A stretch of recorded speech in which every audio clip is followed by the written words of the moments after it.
This is the first time I'm coming across anything like this. Now, why do they have to make her look like she's an alien? Like she's about to star into Alien Part 3? Seriously?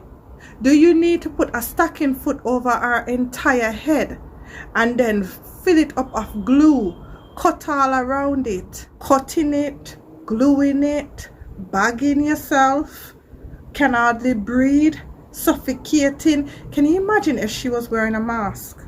Like, how would you be able to put a stocking foot over her head with a mask on top? Trust me, I don't think I really want to see that.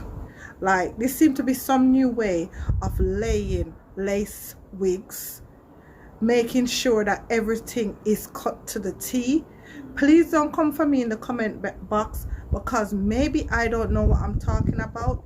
Maybe I'm the numpy here, but this seems like it's gonna suffocate you. It's gonna stop your breath. You're gonna short a breath. You're gonna cry for your mother, father, sister, brother, uncle, nephew.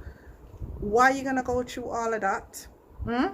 Why would you need to go through all of that?